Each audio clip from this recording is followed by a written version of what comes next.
À l'œil nu, rien d'autre qu'une simple dent de sagesse, ayant appartenu à un homme d'une vingtaine d'années. La substance qui recouvre et protège la dent est de l'émail. C'est le tissu biologique le plus dur du corps humain. Capable de résister au choc de la mastication, l'émail est toutefois perméable aux petites particules comme les bactéries, qu'elles pénètrent en trop grand nombre à l'intérieur de la dent, et c'est la carie.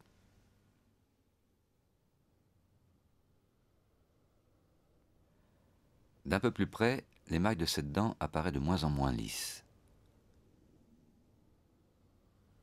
On distingue alors deux sortes de cavités, des petits trous, mais également des fentes parallèles entre elles, toutes orientées en diagonale de l'écran.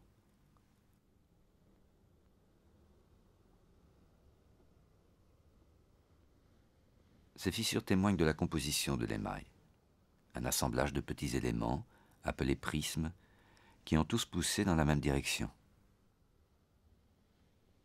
À un grossissement supérieur, il devient évident que chaque prisme est constitué d'éléments encore plus petits. Des bâtonnets, également orientés selon une direction particulière, on les appelle des cristaux d'apatite.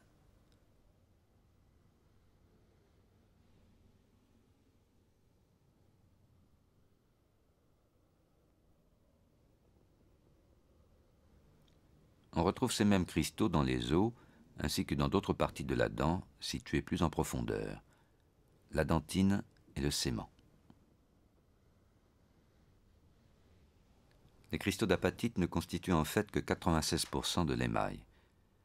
Le restant, invisible ici, c'est de l'eau et des petites protéines qui recouvrent et joignent les cristaux d'apatite entre eux. L'émail est fabriqué par des cellules spécialisées au moment de la croissance des dents. L'émail ne se forme qu'une fois. S'il s'use, il ne sera pas remplacé par l'organisme. D'encore plus près, les cristaux d'apatite se révèlent avoir la forme de plaques très fines qui se superposent.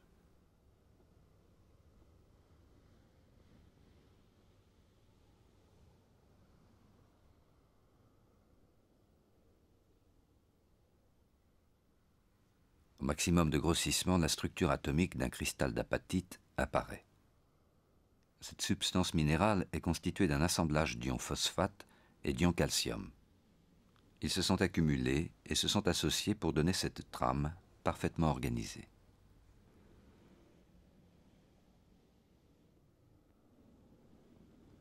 Au-delà, plus rien de visible pour le moment.